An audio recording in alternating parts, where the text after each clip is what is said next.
All right, everybody, it's your boy Genius out here at the range. Today I have the Spec Series V from Smith & Wesson here on the table with me, or the tailgate, should I say. And I'm going to do a little instructional video about the fairly simple process of removing the comp.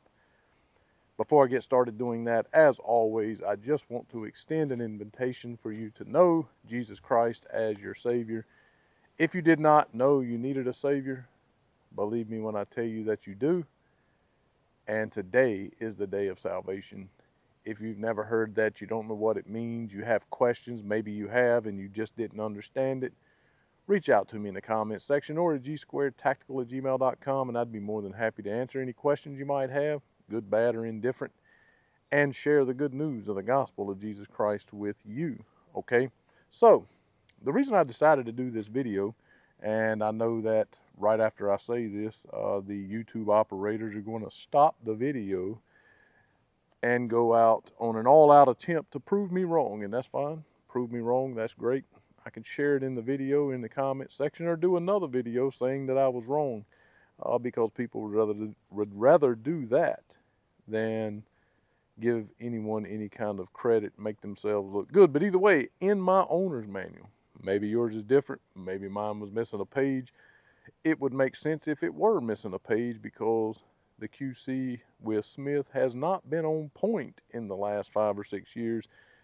But my owner's manual nowhere from the first page to the last page has anything. There were no literature in my box that said anything about how to remove this Strike Industries comp from the front of this barrel. Nothing. Okay?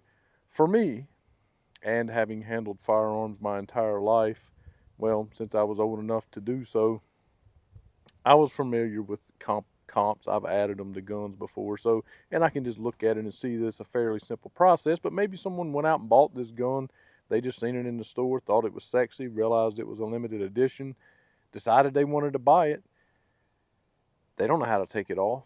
Okay, so I searched the internet, I looked on Smith's website, nothing there. Searched the internet, Strike Industries comps, seen some Spec Series of past from Smith, but there was nothing.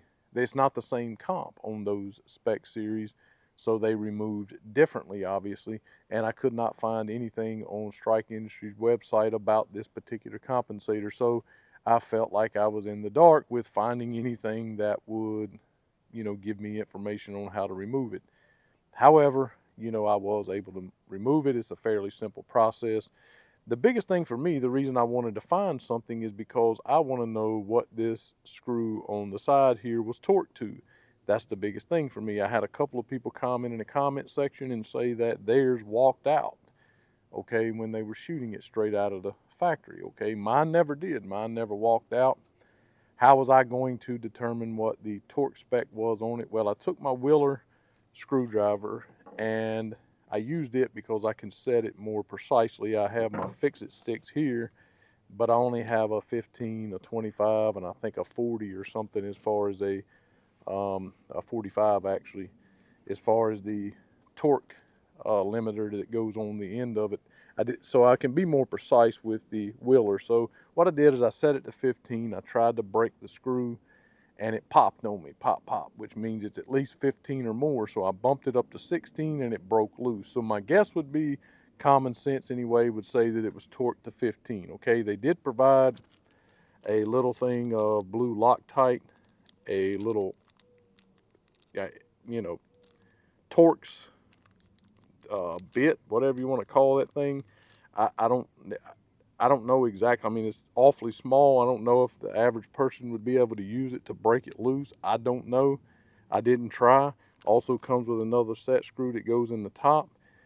I'm just going to use the tools that are available to me, the fix-it sticks and the Wheeler torque screwdriver. They did provide an Allen key also to remove the set screw out of the top, but they did come with blue Loctite already on them, and I don't like to use it if I can help it, because it makes a doggone mess when I go to remove it next time. So I'm not going to use the blue Loctite today, but for the sake of the video, I will say that if you remove this, it already having blue Loctite on it, From the factory, on the one that's in it and the extra one that they send you, you probably, especially if you remove it more than once, you probably should put a little dollop of blue Loctite on there before you put it back in there. But either way, I don't have any other information to go off of, so I'm going to say that indeed it was torqued to 15 from the factory, or at least mine was, okay?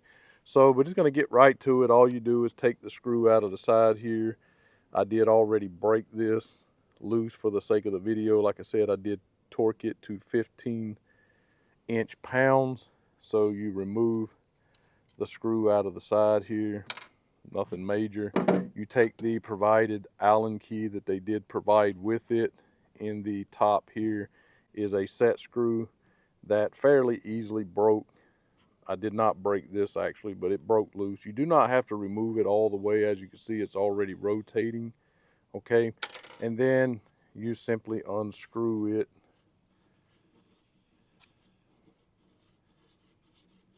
until it comes off. You have your thread protector that they did provide in the packaging, and you can screw your thread protector on there if you want to shoot it without the comp, okay?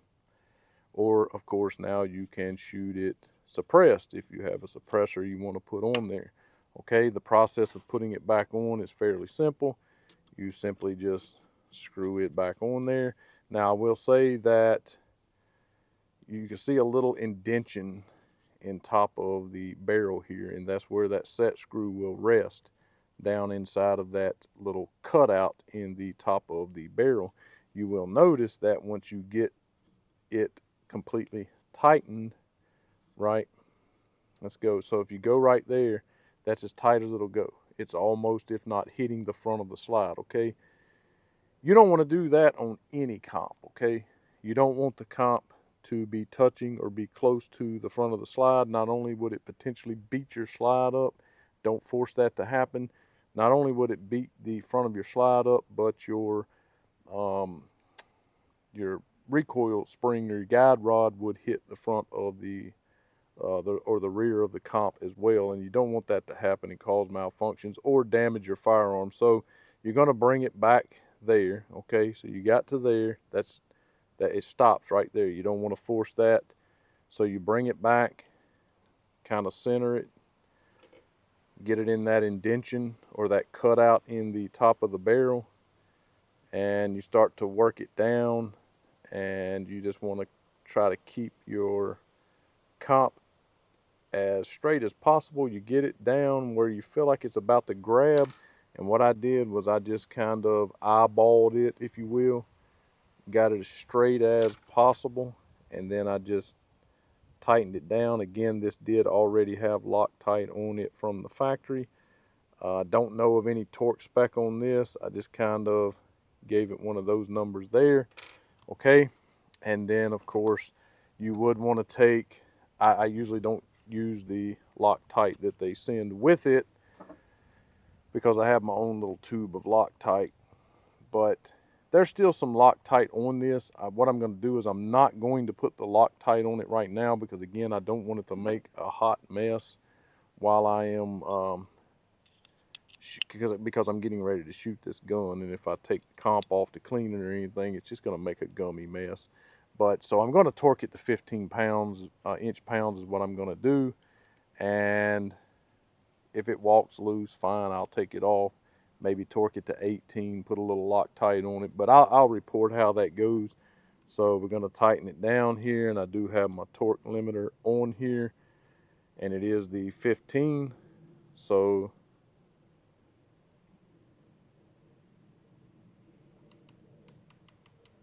torqued it to 15 pounds, and there you go. That's the removal of the comp and reinstall the comp, and you should be ready to go. I will report if the 15 pounds not having applied more Loctite causes this to fail.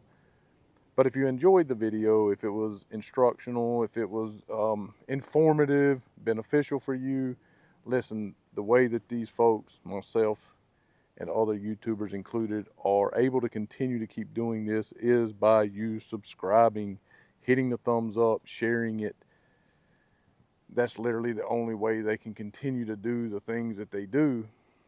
So make sure you subscribe, hit the thumbs up, support us over on Patreon, $5, $10 a month. I upload all the videos over there.